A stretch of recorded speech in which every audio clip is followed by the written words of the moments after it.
السلام علیکم دوستو، آج کی اس ویڈیو میں ہم فاتح یروشلم سلطان صلاح الدین ایوبی پر بات کریں گے، لیکن اس سے پہلے ہم سلطان صلاح الدین ایوبی کی پیدائش کا واقعہ بیان کریں گے۔ سلطان صلاح الدین ایوبی کے والد کی خواہش تھی کہ مجھے اللہ ایک ایسا بیٹا دے جو شہ سوار ہو اور مسلمانوں کا قبلہ اول واپس لے۔ گورنر نجم الدین ایوب یعنی سلطان صلاح الدین ایوبی کے والد کافی عمر ہونے تک شادی سے انکار کرتے رہے۔ ایک دن ان کے بھائی اسد الدین نے ان سے کہا کہ بھائی تم شادی کیوں نہیں کرتے؟ نجم الدین نے جواب دیا کہ میں کسی کو اپنے قابل نہیں سمجھتا۔ اس پر ان کے بھائی اسد الدین نے کہا کہ میں آپ کے لیے رشتہ مانگوں۔ نجم الدین نے کہا کس کا؟ اس پر ان کے بھائی اسد الدین نے جواب دیا ملک شاہ بنت سلطان بن مالک شاہ سلجوقی کی بیٹی کا یا وزیر الملک کی بیٹی کا۔ اس پر نجم الدین نے جواب دیا کہ وہ میرے لائق نہیں۔ اسد الدین حیرانگی سے پھر کون تیرے لائق ہوگی؟ نجم الدین نے جواب دیا مجھے ایسی نیک بیوی چاہیے جو میرا ہاتھ پکڑ کر مجھے جنت میں لے جائے، اور اسی سے میرا ایک ایسا بیٹا پیدا ہو جس کی وہ بہترین تربیت کرے، جو شہ سوار ہو اور مسلمانوں کا قبلہ اول واپس لے۔ اسد الدین کو نجم الدین کی یہ بات پسند نہ آئی اور انہوں نے کہا کہ ایسی بیوی تجھے کہاں ملے گی؟ نجم الدین نے کہا نیت میں خلوص ہو تو اللہ ضرور نصیب کرے گا۔ ایک دن نجم الدین مسجد میں تقریر کے ایک شیخ کے پاس بیٹھے ہوئے تھے۔ ایک لڑکی آئی اور پردے کے پیچھے سے ہی شیخ کو آواز دی۔ شیخ نے لڑکی سے بات کرنے کے لیے نجم الدین سے معذرت کی۔ نجم الدین یہ سب سنتا رہا کہ شیخ لڑکی سے کیا کہہ رہا ہے۔ شیخ نے اس لڑکی سے کہا کہ تم نے اس لڑکی کا رشتہ کیوں مسترد کر دیا جس کو میں نے بھیجا تھا؟ لڑکی نے جواب دیا اے ہمارے شیخ اور مفتی، وہ لڑکا واقعی خوبصورت اور لمبے قد والا تھا مگر میرے لائق نہیں تھا۔ اس پر شیخ نے کہا کہ تم کیا چاہتی ہو؟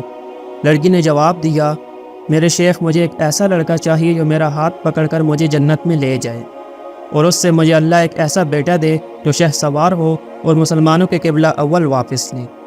نجم الدین حیران رہ گیا کیونکہ جو وہ سوچتا تھا وہ لڑکی بھی یہی سوچتی تھی۔ نجم الدین جس نے حکمرانوں اور وزیروں کی بیٹیوں کے رشتے ٹھکرائے تھے، شیخ سے کہا کہ اس لڑکی سے میری شادی کروا دیں۔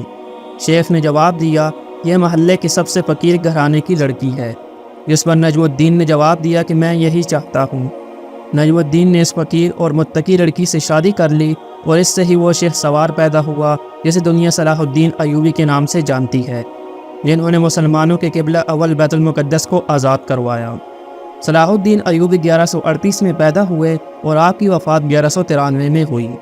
صلاح الدین ایوبی مصر اور شام کے سلطان تھے، اور سلطان صلاح الدین ایوبی کی شہرت کی خاص وجہ حطین کی جنگ میں عیسائیوں کی متحدہ افواج کو شکست دینا تھی۔ سلطان صلاح الدین ایوبی نے 1187 میں یروشلم کو عیسائیوں سے آزاد کروایا تھا۔ سلطان نے اقتدار میں آتے ہی مشرقی مصر سے انہوں نے اسلامی فوج کو جمع کیا اور اپنی پوزیشن کو مضبوط کیا۔ سلطان صلاح الدین ایوبی کی وجہ شہرت ان کی جنگی حکمت عملی اور سیاسی پوزیشن تھی، لیکن ان دونوں سے زیادہ وہ اپنی شخصیت کی وجہ سے مشہور تھے۔ سلطان صلاح الدین ایوبی کے والد نجم الدین ایوب بغداد کے قریب تقریت کے ایک قلعے کے گورنر مقرر تھے۔ سلطان صلاح الدین ایوبی اپنی جوانی میں پولو کے بہترین کھلاڑی تھے اور گھڑ سواری میں ان کا کوئی بھی ثانی نہ تھا۔ اپنی بے پناہ بہادری کی بنا پر وہ اپنے چچا شیر کوہ کے ساتھ ایک جنگی مہم میں چلے گئے، جہاں انہوں نے بے پناہ بہادری کی مثال قائم کی۔ اس جنگی مہم میں کامیابی کے بعد سلطان نور الدین زنگی نے انہیں 1169 میں مصر کا حاکم بنا کر روانہ کیا، اور بہت جلد سلطان نور الدین زنگی کی جانب سے سلطان ایوبی کو مصر کا گورنر بنا کر بھیجا گیا۔ اس وقت کے لوگوں کے مطابق سلطان صلاح الدین ایوبی درمیانے قد، گول چہرے، کالی آنکھوں اور کالے بالوں کے مالک تھے۔ 1174 عیسوی میں جب سلطان نور الدین زنگی کو زہر دے کر شہید کر دیا گیا تو ان کی وفات کے بعد بہت سے حاکم اور امراء خود مختار ہو گئے اور زنگی سلطنت خانہ جنگی کا شکار ہو گئی۔ یہاں سلطان صلاح الدین ایوبی نے خود کو سلطان ڈکلیئر کیا اور انہوں نے باغی سرداروں اور امیروں کی بغاوت کو کچل ڈالا۔ سلطان بننے کے بعد سلطان صلاح الدین ایوبی نے مصر میں اپنی حکومت کو مضبوط کیا اور انہوں نے 1174 میں دمشق کو فتح کر کے اسے اپنی سلطنت میں شامل کر لیا۔ اس کے بعد سلطان صلاح الدین ایوبی نے قاہرہ میں قائم فاطمی خلافت کا خاتمہ کیا، جو آئے دن سلطان کے خلاف سازشیں کیا کرتی تھی۔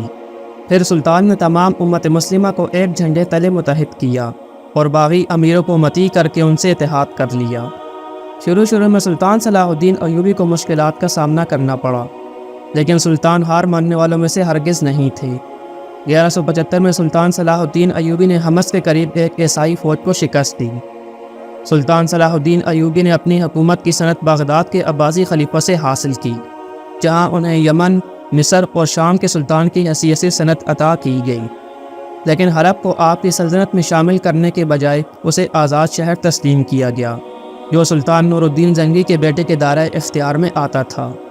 سلطان نور الدین زنگی کے بیٹے صالح نے ہمیشہ سلطان صلاح الدین ایوبی کے لیے مشکلات ہی کھڑی کیں۔ صالح نے عیسائیوں سے اتحاد کر لیا تھا اور انہی کے اشاروں پر جب سلطان عیسائیوں سے جنگ کرنے لگتے تو وہ بغاوت کر دیتا۔ 1183 عیسوی میں سلطان صلاح الدین ایوبی نے حلب پر حملہ کر کے اسے بھی اپنی سلطنت میں شامل کر لیا۔ سلطان صلاح الدین ایوبی نے مصر میں ایک مضبوط فوج تیار کی جو عیسائیوں کے حملوں کے لیے ہر وقت تیار رہتی تھی۔ 1185 کے آس پاس سلطان صلاح الدین ایوبی نے موصل شہر پر بھی اپنا کنٹرول حاصل کر لیا۔ اس دوران یروشلم پر تخت کے لیے کھینچا تانی ہو رہی تھی۔ فرنگیوں نے 1187 میں سلطان صلاح الدین ایوبی کے ایک قلعے کرک پر حملہ کر دیا۔ اس قلعے کا کماندار سلطان صلاح الدین ایوبی کا بیٹا تھا۔ عیسائیوں کے اس حملے کی وجہ سے سلطان صلاح الدین ایوبی نے فوجوں کو جمع کرنا شروع کر دیا۔ یہ فوجیں جزیرہ حلب، شام اور مصر سے جمع کی گئی تھیں۔ عیسائیوں نے بھی اپنی فوجوں کو جمع کیا اور انہوں نے حدین کی طرف پیش قدمی شروع کی۔ جولائی کے شروع میں سلطان صلاح الدین ایوبی کے ابتدائی دستوں نے صلیبی ہر اول دستوں پر حملہ کر کے انہیں شکست دی۔ 4 جولائی کو سلطان صلاح الدین ایوبی مرکزی لشکر کے ساتھ حطین کے مقام پر جا پہنچے، جہاں پر سلطان صلاح الدین ایوبی نے عیسائیوں کو بدترین شکست سے دوچار کیا۔ اس جنگ میں تمام عیسائی بادشاہ اور گورنر سلطان کے قیدی بنے۔ سلطان صلاح الدین ایوبی نے ان کے ساتھ نہایت رحمانہ سلوک کیا اور ان سب کو آزاد بھی کر دیا، لیکن انہوں نے ریجنالڈ کو اپنے ہاتھوں سے قتل کیا جو کہ اسی کا حقدار تھا۔ اس کے علاوہ صلیبی نائٹس جو مسلمانوں کا اصل قاتل تھے، سلطان نے انہیں بھی قتل کرنے کا حکم دیا۔ ستمبر 1187 میں سلطان اپنی فوجوں کے ساتھ یروشلم جا پہنچے اور وہاں تھوڑی بہت مزاحمت کے بعد عیسائیوں نے ہتھیار ڈال دیے اور رحم کی اپیل کی۔ سلطان نے تمام اہل شہر کی جان بخشی کی اور سلطان مسجد اقصیٰ میں داخل ہوئے۔ اس فتح کے بعد تیسری صلیبی جنگ کا آغاز ہوتا ہے۔ جیسے ہی سلطان صلاح الدین ایوبی کی فتح کی خبر یورپ پہنچتی ہے تو عیسائی پوپ گریگری تیسری صلیبی جنگ کا اعلان کرتا ہے تاکہ وہ مسلمانوں سے یروشلم واپس چھین لے۔ پوپ کے اس اعلان پر انگلینڈ، جرمنی اور فرانس کے بادشاہ متحد ہو کر سلطان کے خلاف یورپ سے روانہ ہوتے ہیں۔ مشرق وسطیٰ پہنچ کر وہ گی آف لوزنیان کے ساتھ مل کر سلطان کے ایک شہر عکا کا محاصرہ کرتے ہیں اور جولائی 1191 کو یہ شہر عیسائی فتح کر لیتے ہیں۔ اب ان کا اگلا نشانہ بیت المقدس ہوتا ہے اور اس دوران ان کے سلطان سے بے شمار جنگیں ہوتی ہیں۔ ستمبر 1191 میں ارسوف کے میدان میں سلطان کی عیسائیوں کے ساتھ جنگ ہوئی، جس میں سلطان کو شکست ہوئی، اور پھر جافا کے میدان میں بھی سلطان صلاح الدین ایوبی کو شکست کا سامنا کرنا پڑا۔ لیکن ان سب کے باوجود سلطان نے سوائے عکا شہر کے عیسائیوں کو کسی اور شہر پر قبضہ نہ کرنے دیا اور عیسائی بیت المقدس کو بنا فتح کیے ناکام واپس یورپ چلے گئے۔ اس کے بعد سلطان صلاح الدین ایوبی تقریباً 2 سال زندہ رہے اور آخرکار 4 مارچ 1193 عیسوی کو سلطان صلاح الدین ایوبی کا انتقال ہوا۔ اس وقت سلطان صلاح الدین ایوبی کی عمر 56 سال تھی۔ سلطان نے اپنے پیچھے ایک طاقتور ترین سلطنت چھوڑی جو ایوبی سلطنت کہلاتی ہے۔ اس سلطنت کی بنیاد 1174 میں پڑی اور اس کا اختتام 1250 میں مملوکوں کے ہاتھوں ہوا۔ سچ تو یہ ہے کہ سلطان صلاح الدین ایوبی کو آج بھی نہ صرف مسلمان بلکہ یورپ کے متعصب عیسائی بھی ان کو قدر کی نگاہ سے دیکھتے ہیں۔ اسی کے ساتھ اس ویڈیو کا اختتام ہوا۔ مجھے دیجیے اجازت۔ اللہ حافظ۔